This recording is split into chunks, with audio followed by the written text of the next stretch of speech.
I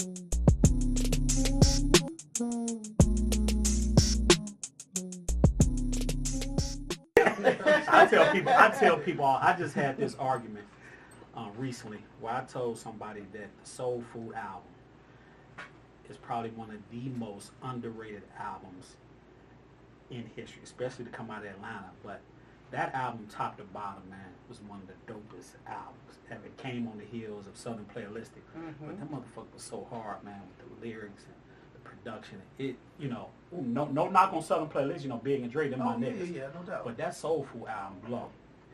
It made Southern Playalistic made niggas really be proud of the Soul Food. Really, that's when people had a different kind of. I'm gonna divulge something.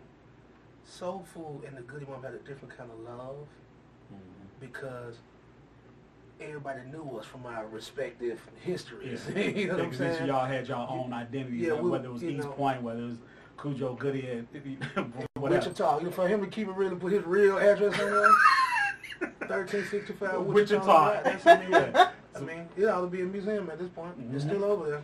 That's the man house he grew up in. But I'm saying that's the naive and that's the realness of us at that time. Like, you know what I mean? Let me say this. People knew we were real. You know what I'm saying? You feel me? Like, so it was but with Dre and Big, a lot of the stuff that they were kind of talking about on the first album, they got a lot of hate. A lot of people hated them. They called hell. It wasn't on them. But people don't know that Puff directed Players Ball video. A lot of people don't know that. And it was like, why? And when Rico was on the show, he was like, what? The whole player thing he put on Biggie was and KP mentioned that also. Like, how y'all, we ain't Atlanta niggas. How you gonna get Puff to come out there and direct a video Southern Playlist? But politics. You know what I'm saying? Exactly. You feel me? Like, which L.A. Reid is, something of a master. You know what I'm saying? You feel me? Which ultimately aligned us, you know what I mean, like with that era. You know what I'm saying? You feel me? To where we're accounted and we were a part, you know what I'm saying, of many monumental things to come. You know what I'm saying? And we wouldn't even be able to tell the story now. Puffy hadn't did it, so you know what I mean. That's true. A lot of people didn't know. Only thing I knew of Puffy at the time was I just recognized him from doing a Carl Kanai ad. That's the only thing I knew of Puff Daddy. Wow. And Junior A&R at Uptown Records. That's all it said. Yeah. If you go back and look at it, remember I was at the grocery store every month to get a new Source magazine, just checking out. So like Rap Page. Rap Page. Wow. You know what I'm saying? So anyway, I'm saying the naive. When I'm saying we didn't really know we were doing anything, so to speak. Let's say that's an incredible that album. record was 8 minutes long. It was 8 minutes long. But when they did the video version, it was cut down. Of course, it was an Outkast record. Yeah. They had to do 2 versions with Big and Dre. But the original version, I listened to it all the time. It was over 8 minutes long. It's true. You know what I'm saying? That was never going to get played on nobody's radio station, but we didn't realize that. Yeah. You know what I'm saying? Or let's say like, fight for the spirit of mind to break the beat and just talk. You know what I'm saying? You feel me? I didn't think. I just literally, I couldn't write no verse to it. You know what I mean? And the guy who produced that, his name is Mixo. I know Mixo. Yeah, so he produced outside of Organized Noise, he's the only one that produced the song on. That's how much we respected him. Horrible Music. That was the name of his production company. You know what I'm saying? He produced Booyak. So that's how that record made. Speaking of that album, and I listen to a song when I listen to that album all the time. My Mama, Destination Unknown. What space were you in when you did that song? Because you had just lost your mama. Well, my mom, she was paralyzed in an accident. She was in a car accident. She was quadriplegic for 3 years before she passed due to complications. So my sister, bless her heart, you know what I'm saying, she went to nursing school and got licensed, as a nurse. We took care of my mother at home. And Diddy, how does the story go? You said she asked her. Shout out to Shadonna. She here in the studio with us. She asked to hear the album one day. She asked to hear it completely. But since she was, a minister, she was against law singing secular music.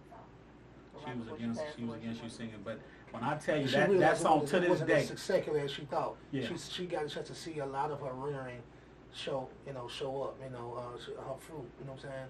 To this day, when I listen to that song, it's still, I got a chance before she passed. When she passed, The album came out, I want to say 2 weeks later. So I got it, and LaFace was in Atlanta, so I could literally drive there and change the credits on it. You know what I'm saying? We used to do video editing in a room next door to Linux, some little room, I don't know what it is. Yeah. I even went to do some overdubs for the Soul Train Awards in that same little spot. Yeah.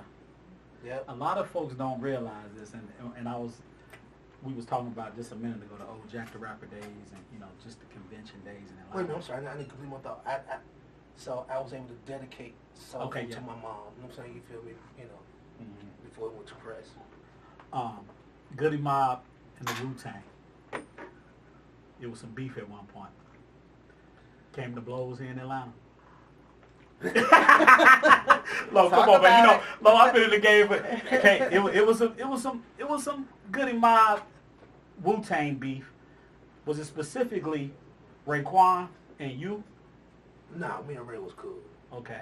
As a matter of fact, everybody likened us. You know what I'm saying? If Gip looked like RZA, I definitely look like Raekwon. Raekwon, you know what I'm saying? You feel me? So it was that kind of thing. It came to a head here and there. I was around. Yeah. I was around. But it wasn't no big deal. It was just, I want to just say it was a misunderstanding, and it's just too many men. You know what I'm saying? You feel me? It was like the wrong. For real. You know what I'm saying? But we eventually went on to squash all of that shit completely. Yeah. You know what I'm saying?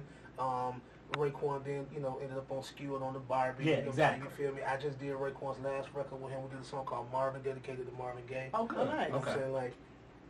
What are they? Is it? Damn. Yep, sure is. Oh, wow. Marvin Gaye's birthday, 84. Happy birthday, Prince Marvin. Love it. So that whole situation After was the squashed. Dance is one of my favorite albums of all So time. that beef was squashed, but a lot of people don't know that it was a Goody Mob Wu-Tang disagreement. And what started this shit? Even though I was even going at them at the beginning of the experience. Yeah. When I say that's what I was about to bring up. I thought you said you was the G.O.D. Sound like another nigga to me. You feel me? I was just about to bring that up. So you went directly at them, and I went at them. So I went at them again on Common's album too. The song called God. What about Fly Away? You don't like Where I Stay? Fly Away. That was Fly Away. We did that record after the Organized Noise Bad Boy basketball game at Rico at the dungeon. And it was some tension out there. House. Yeah, back in the day at the White House, there used to be a game. Puff Daddy, Bad Boy, and Dungeon Family, Rico Wade, and the whole crew. But it turned on. It went on wrong.